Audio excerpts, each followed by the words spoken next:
好，又翻嚟啦。咁我哋翻嚟到去 Part Three，咁亦都係我哋最興奮嘅一個環節。點解咧？四驅車砌好裝好有咩用啊？比賽咯，冇錯啦。咁所以咧，由我哋細細個啦開始接觸軌道，咁繼而到去到叫做打比賽啦。咁亦都係一個好長嘅進程。咁我哋講翻少少啦。咁喺初期我應該係90年代初啦。咁元朗區咧都有幾間玩具鋪咧，都會有擺軌喺度，吸引啲小朋友啦。咁嗰陣時咧，好似我記得5蚊一個鐘去租佢條 track 去玩嘅。咁大家會有個 sticker，咁其實比賽都係有張 sticker，一張圓形嘅 sticker 咁貼喺架車嗰度，咁識別你架車。咁嗰陣時放學咧就會係攞住個，我哋嗰陣時冇嗰個工具箱嘅，我都要 key 翻個工具箱。咁其實係攞個袋仔或者攞個盒咧，嗰啲好似 lunch box 咁樣咧，就入住個車，跟住就去放車。嗰陣時有田工個膠箱好有型㗎，係身份嘅象徵嚟㗎。啊、你唔係嗰啲咩頭幾名嗰啲冠軍，或者係屋企好有錢嗰啲人，你唔會有，因為通常我哋嗰陣時都係衰啲講一車走天涯嘅啫。係啊，揾個褲袋袋住你啊！你點會書包攞個箱一打開3部車，下面有工具。係啦，我有後備車嘅。有咩事setting 唔啱啊？我出呢部咁嗰時係冇嘅，嗰時都係啲窮學生咁啊，有一部車已經係好好玩，好開心。我就會係咁樣啦。好啦，爸爸你係點玩㗎？以前細個？我以前我咧最開頭，我其實因為嗰陣時我買模型嗰間鋪頭咧，出面咧就有個單車場啦。咁個單車場咧就圓形嘅，咁有啲凹凸嗰啲波浪係啦。咁我嗰陣時咧砌好部車咧，就係喺成班小朋友就係喺嗰度放車㗎啦。因為點解咧？個人唔夠部車走得快啊！咁佢咧圓形一個圈翻嚟咧，咁你就執得到部車啦，或者撞下。同埋佢哋最好咧，佢哋係有膊啊，佢哋個公係有成個膊圍住。係啦。咁你一定唔會走失部車啊嘛。係。咁呢個就係另一種玩法啦。但係我嗰陣時都出咗少少意外嘅。係。因為咧，我記得嗰陣時咧，我有部地平線係電導殼閃嘅。哇！特登儲錢買嘅。嗰陣時30幾度個太陽曬落嚟咧，哇幾型啊！反晒光。係啦。點知放下車嘅時候咧，有隻斑點狗衝埋嚟，見到反光就擔走咗部車，都係照出意外。好深刻啊！呢單嘢。係真係嗰陣時有一個電導殼，你諗下小學年代有個電導殼係好型嘅事。儲好耐錢買啊，俾佢咬爛咗啊！咪就係咯，係好靚，因為嗰陣時嗱，你可以睇翻，其實好靚嘅。以前啲電導都出，即係田工出嗰啲電導係好靚。係啊，係有啲水準㗎。係啊，冇錯。咁所以玩車啦，落場啦，咁我哋唔會淨係用一部廠車噶嘛。唔會，一定要買零件啦。就會係身後呢啲咁嘅配件啦。係啊，冇錯。咁早前咧 Toys BB 咧都有呢個四驅車福袋呢個發售，只需要100蚊就會得到26件嘅四驅車。我有一個，而家即刻查啦。冇錯，好啊。等服唔服先。睇下究竟一個福袋入邊係有啲乜嘢寶品係會收到咧？哇！有啲料到喎，真係好大架啦。唔係呃你，我倒出嚟啊。好，倒出嚟。哇！咁樣喎，係保證咧，由車頭到車尾都會啱使嘅一啲寶品。哇！嗱，爸爸你又開咗啦，睇下有邊幾樣嘢吸引眼球嘅，或者係覺得值得叫我哋推介下嘅一啲經典嘢先。哇！嗱，首先工具一定抵用啦，工具好正喎，有工具包，有筆刀。嗱，睇下啦，當年嘅工具箱一個工具盒係123蚊，咁呢個福袋只係100蚊嘅啫，咁所以咧，只要抽中其中一件，都已經值回票價噶啦。筆刀43蚊，已經值回咗啦。呢把筆刀咧，唔好講笑，真係好好用，因為我自肥咗。佢同埋咧係好環保理念啊，因為咧佢個黑刀入邊咧有一個回收盒嘅，你用完呢戒刀咧，嗰啲刀片可以回收翻落去，咁唔會周圍抌咁危險啦。好，第一包先，FRP 頭尾係，識我都知啦，我最中意用 FRP 啊，平啊嘛，抵用啊，正。咁呢啲就係愛嚟加硬個頭尾啦。係。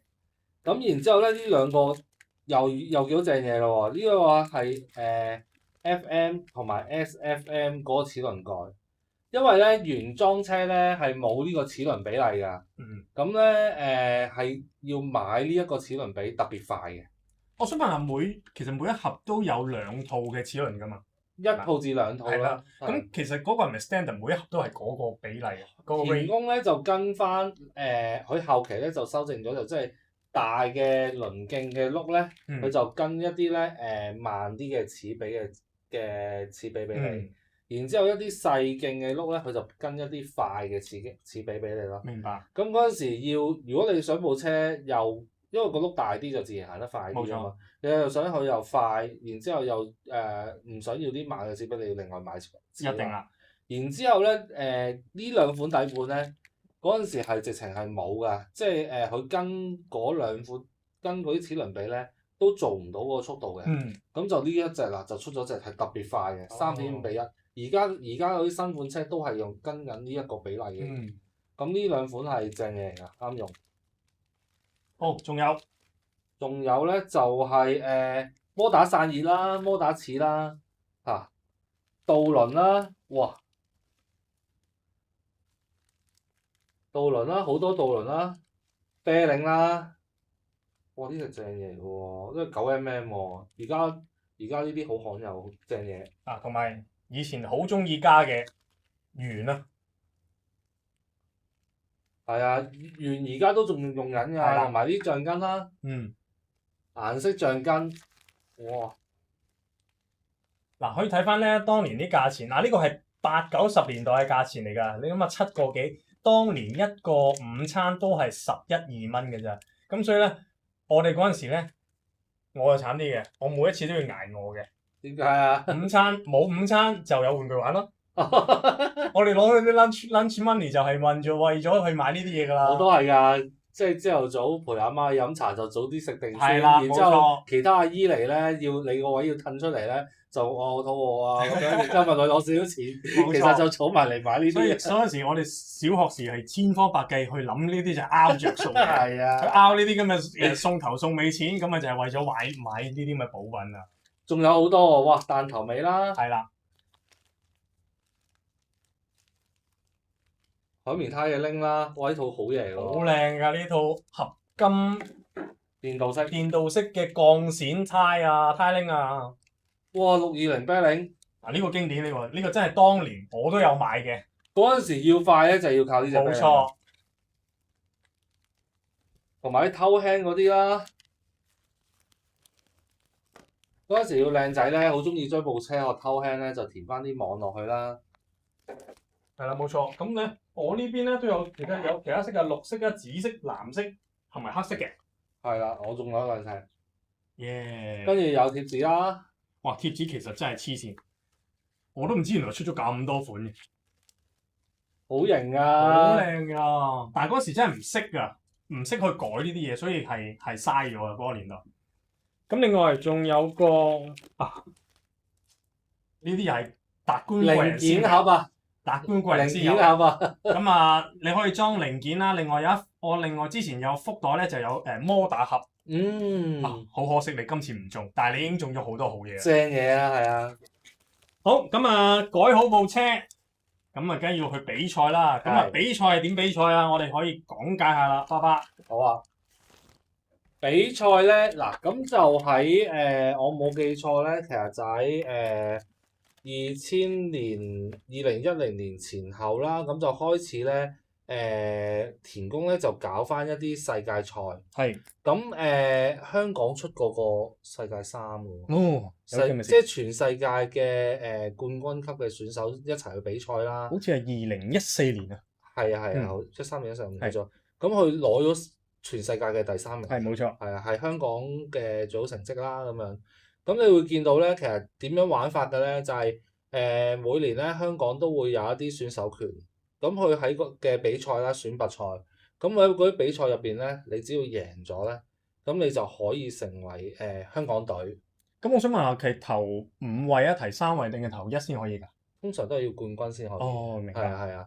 咁然之後咧，當你成為咗香港隊之後咧，咁你就可以飛去日本打11月去一個世界賽啦。咁樣咯。咁如果贏咗就係世界冠軍嚟㗎。明白。咁啊，即係每年只係得一個冠軍。一個。咁所以你會見到咧，嗱佢每年咧佢都會出一啲唔同嘅軌道啊，譬如15年啊，你見到16年啊、17年啊，咁咧啲軌道咧其實佢咧就係5條線嘅。咁咧有人會問咧，即係有啲嗰陣時新玩嘅朋友就會問，喂5條線咁我兜最外圍嗰個咪好輸蝕咯咁樣。即係好似跑田徑咁啦。係啦，其實唔會嘅，因為點樣為之完賽咧？四驅車為之完賽咧，就係當你其實咧佢嗰條軌咧，佢跑完1線之後，佢下個圈就會去咗2線㗎啦，跟住就會去3線、4線，即係每個圈都要跑一轉，翻嚟去翻1線嗰個位咧，先叫做衝線嘅。咁即係如果你2線起步，你最後翻嚟嘅就係2線，即係每個圈都要跑一次啦。明白。咁所以咧係公平嘅。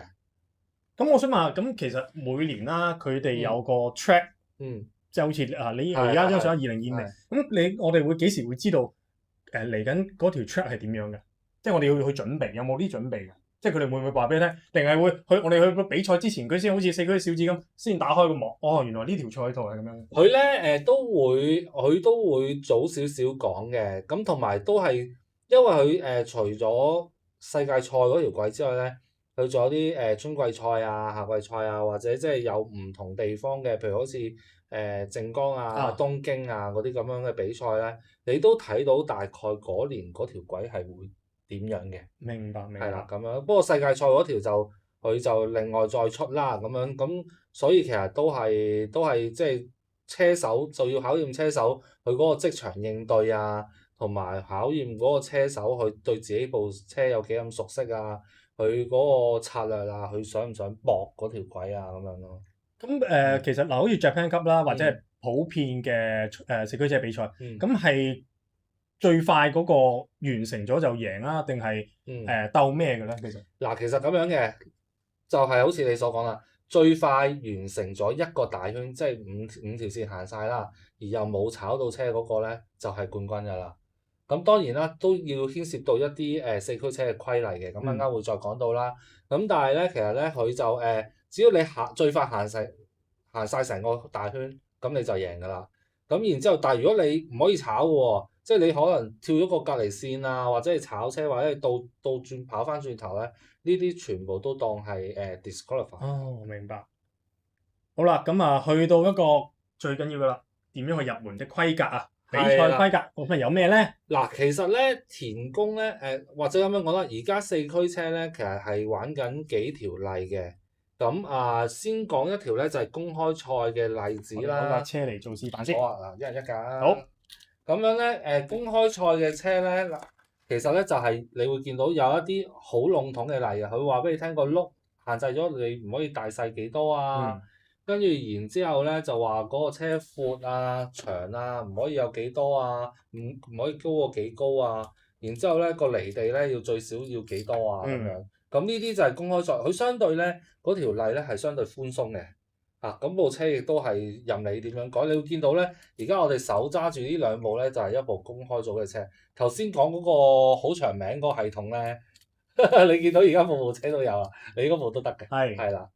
咁點解咧？嗱，其實可以講下而家公開組嘅車，咁佢哋會做到啲咩啦？公開組咧嘅車咧，你會見到咧，其實其中一款好多人玩嘅咧，就係而家呢一款叫避震車。咁本身咧呢個底盤其實係硬嘅。咁但係我哋會改到咧個轆呢度位咧係可以撳到落去做避震。係啦。OK。咁當其實做呢啲嘢個點解要咁樣提起咧？點解要呢度要做到避震？就係好多時部車跳完，你見到啦。佢而家有好多難度位咧，部車都會有個山咁樣。咁你跳咗上去之後落翻嚟嗰一下咧，如果你架車set得唔好咧，就會一下就彈走咗㗎啦。咁所以咧，而家啲車咧就做到咧，個避震你可以試下咁樣，就咁放落張台度，就唔會跳㗎啦架車。係啦，睇唔到添嗱，呢度。你試下。係啦。就係咁樣啦，佢做咗一啲好強嘅避震啦，令到部車咧盡量唔好易彈走咗咯。留翻喺條軌道嘛。咁但係我哋以前會用一啲譬如海綿胎，咪會吸震嘅。係。咁但係而家係咪唔興嘅咧？點解我見到你哋全部都用啲硬膠嘅一啲嘅物料去做嘅？因為咧，其實用乜嘢胎咧，牽涉到就係佢嗰個抓地能力啊嘛。咁而家啲車咧都需要，譬如可能我成日跳起落翻地下，咁變咗咧，佢佢好多時都需要重新再加速。咁佢需要翻一個抓地力。海綿胎咧的而且確喺個吸震嗰度做得好好嘅。但係喺佢個抓地力嗰方面冇咁強，所以有啲輸蝕咯。明白。咁我係點樣去到解決嗰個問題咧？我哋就係將一啲四驅車嘅車胎啦，佢本身係厚一厚嘅，好厚嘅車胎嚟。我係將佢磨薄啲啊，都唔係薄啲嘅咯喎。係啊，磨到好薄啊！好薄啊，真係。係啊，磨薄咗嘅。真係嗱，而家熒光幕差唔多見唔到嗰條胎，但係有胎㗎。有嘅。咁令到佢咧嗰個二彈，因為始終橡膠啊嗰啲咧都會有個彈力咯，係啊，咁我令到佢嗰個二次彈起嗰個情況就縮細啦。明白。係。咁呢啲就係現今比賽嘅車款可以叫做。係啊，佢仲有一啲性能我哋叫做容錯啦，譬如即係可能而家咧好多時以前嘅車咧，譬如跳歪咗去咗隔離條線與線之間咪有條個膊嘅。咁佢而家呢啲車咧都可以做到咧，你見到係上落㗎，我俾你睇下，好似尾呢啲咧，係啦，即係咁樣。咁當你跳歪少少，揩到個膊嘅時候，佢咪落得翻去咯。即係佢 bang track 咁樣去咗。係啦。哦。咁令到佢即係其實呢啲咁樣嘅都係令到佢增加佢個生存率咯。係啊，唔好死，唔好跌出去。因為咧四驅車比賽唔係講求真係好快，因為咧你快得嚟一定要定，你唔定架車就算快咧，你就會去飛走咗。係啦，好可惜，因為我當年細個咧，中學年代咧都有去參加比賽，架車嗰個年代係冇概念啊，夠快咪得咯，裝個3萬幾轉落去，最緊要夠快啫嘛，玩完跑完咪贏咯，跑完第二個圈就飛咗出去。田哥伯伯咧好醒嘅，以前真係嗰啲直嘅軌道嚟嘅啫，冇乜跳嗰啲位咧。冇嘅。咁所以大家真係鬥快。冇錯。個轆大啲，咁我轉一個圈咪行遠啲咯。跟住就會即係總之係鬥快啦咁樣。咁但係而家咧佢出咗嗰啲軌圖咧，就多咗一啲好頭先你睇到好多唔同嘅難度，斜坡啊，有山啊，有波浪啊，奇奇怪怪咁樣都有。咁所以四驅車就因住嗰條軌道就一路演進，咁去到而家就係而家呢啲咁樣咯。咁佢好得意啊！其實呢一個咧，正正就係而家嘅四驅車嘅樂趣嘅地方咯。即係我睇住一條軌係點樣，然之後我再改我啲零件，再用一啲方法去到過嗰個難關。冇錯，其實而家嘅四驅車可以即係媲美可能係方程式Formula，佢哋會講係。風阻啦，或者係嗰個平衡啦，嗰個彈跳力啦，或者個穩定性啦，所有嘢就係落晒喺個車仔嗰度。咁所以個計算係好複雜，亦都係好考功夫。嗰個巧妙就喺呢度啦。你見到而家有啲車咧，其實連剎車都做埋㗎。係剎車棉啊！咁當我去到某一啲位嘅時候，即係譬如我唔想去跳咗出去，我就靠呢度咧印落嗰條軌嗰度，跟住增加個摩擦力，就好似剎車踩一踩壁咁樣。咁令到落到去。冇錯。咁其實都仲有好多嘅配件可以介紹嘅。咁但係今日時間就唔係好多，咁所以我哋講咗少少皮毛嘢。嗱，但係留意翻啦，記住後邊呢個架所有嘅配件，譬如貼紙、摩打、龍頭鳳尾、呔乜嘢都好。4月12號星期日5點鐘。Toys PP 嘅玩具市集就會全個100蚊起標，係咪？同你爭過。我係咪可以再講埋嗰個節目嗰度？可以嗱，咁啊，我哋講完呢 part 之後咧，咁我哋可以講翻少少關於本地嘅一啲嘅賽場。係啦。咁而家香港咧比較大嘅賽場咧有2個啦，一個咧你就係見到而家 show 出嚟嘅，咁叫做 model 場。咁其實你去 Facebook search model 場咧，就會揾到佢哋噶啦。咁有啲朋友仔如果想去放車嘅，其實都可以去我哋嚟緊介紹呢兩個車場嗰度啦，因為佢比較大啦、舒適啦，亦都有好多零件。咁你去 Facebook 已經揾到佢哋㗎啦，咁就可以現場賣啦。另外一個咧就係而家呢一個啦，呢個咧就叫 KSK 軌跡研社。咁呢個車場咧亦都係啦，一個新開嘅車場啦。咁頭先嘅 model 場就喺太子，呢一個咧就係喺葵芳嚇。咁兩個車場咧都各有特色啦。呢個車場咧葵芳呢個咧就係直情擺埋木五軌喺度添。哦，係啊，同世界佢係即係模擬日本大賽啊或者香港大型比賽嗰啲軌嚟添㗎。咁所以你見到都兩個場都有好多師兄啊上去支持啦。如果你係想揾車場去到玩，因為其實好多時咧新手我買一部車翻嚟，我唔知點樣做啊，或者唔識點樣搞，究竟點樣入門咧？其實最簡單直接嘅方法咧就係上車場玩啦。因為佢哋收費唔貴嘅，咁但係咧你上到去咧有啲咩咧？你問下場主，問下玩車嘅師兄啊咁樣咧，佢哋咧都好友善，好樂意去到教你哋啊，譬如點樣去，因為佢哋最叻係咩咧？放毒㗎，話俾你聽點樣改部車就會再快啲、再穩啲咁樣。咁所以如果你係真係想去放車嘅話，可以去呢兩個車場支持下啦。嗱，頭先有提過啦，咁每年咧其實四驅車咧都會選拔一啲車手去到代表香港去日本打呢個世界賽嘅。咁下一場咧就會見到咧就係呢一個啦。呢個叫法利龍杯，法利龍大家都知啦，其實係田宮嘅其中一個香港代理啦。咁另一個係偉高，佢哋都有比賽嘅。咁法利龍杯咧，其實咧就係喺5月16、17號，咁佢哋就會喺香港有一個比賽，都我冇記錯都係喺 SI 嗰度嘅。咁佢哋咧就係會有個大型嘅比賽咧喺嗰邊嘅。咁你可以去嘗試去睇下啦，或者去支持下啦。如果想玩嘅，亦都可以 join 埋去。咁另外呢個比賽咧，今次咧係做得比較大型嘅喎。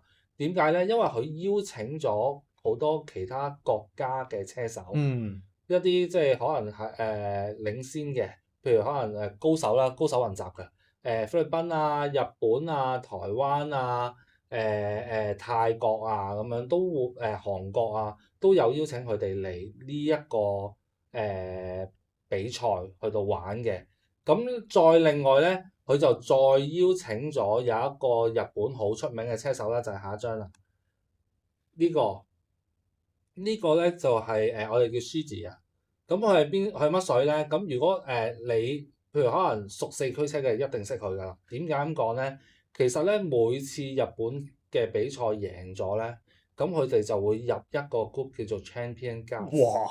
係啦，呢一個係攞到連續5屆 Champion Class 嘅車手嚟㗎。咁而佢喺15號咧，佢已經會嚟香港。咁首先有一個分享會啦，座談會。咁其實我諗好多 fans 都會過去，即係如果四驅車嘅 fans 就會過去揾佢簽名啦、影相啊嗰啲咁樣。咁比賽咧，佢都會出現㗎喎，同大家一齊玩喎。係。咁所以咧，呢個比賽我就即係可以推介大家啦。如果你有時間嘅，可以自己砌部車去玩啦。如果冇時間，啱嗰日經過嘅，就係呢個比賽，你都可以過嚟望下啊。究竟而家啲四驅車個比賽係點樣嘅咧？咁就係咁樣咯。我想問其實嗱，如果我係可能同小朋友或者係自己冇部車，係去觀摩得㗎嘛？梗係得啦，梗係得啦。因為以前咧，我哋喺商場咧都係喺商場頂啊，或者係2、3樓望落去樓下，哇，好壯觀！一個好大嘅5軌嘅車軌咁樣喺個商場入邊係好壯觀，好壯觀。係啊，我哋都係即係我哋識好多車友，佢就係喺個商場度見到人哋玩，跟住然之後就開始上網搜尋啲字啊。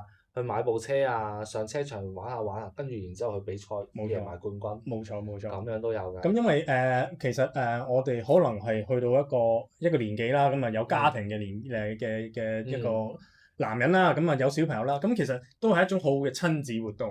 係啊，冇錯。而家其實咧如果講四驅車咧，譬如好似呢啲咁樣，呢啲叫 BMX 啦嚇，咁呢啲咁樣嘅車例咧，呢個叫 Stock Cars 啦。其實咧，佢哋已經係你見到佢哋係一個即係講緊親子嘅比賽啦，或者係喺擺咗將呢一個四驅車呢一樣嘢成為咗一個課程，擺咗 STEM 嗰度，因為其實講緊科學，又講緊有趣，又講緊學到好多原理，四驅車係一個平靚正嘅選擇。冇錯。咁佢哋又可以去玩比賽喎，砌完出嚟，咁所以就係咁樣咯。即係叫做應用同埋實踐啦。係啦係啦。你應用就係點樣去研發部車，實踐就係去比賽或者係落場啦。咁所以就係一個既係學習或者係親子活動啦。咁都係喺香港嚟講係一個好好嘅一個項目係啦，冇錯。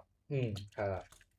咁時間又差唔多，咁比賽嘅資料我哋都介紹好多。咁記住啦，如果有興趣嘅，咁記得睇翻頭先我哋介紹嘅快利龍比賽啦。咁可以過去觀摩下，了解下。冇錯。另外就係今次好多謝可樂爸，即係幫我手，咁可以帶埋啲戰車嚟，咁介紹下。咁希望之後多啲人入坑。冇錯，唔使多謝我，咁多謝你自己。咁最緊要係揾到自己開心嘅一啲樂趣。係啊，揾翻個細路嘅童年。冇錯。好，咁多謝晒大家。多謝晒，拜拜。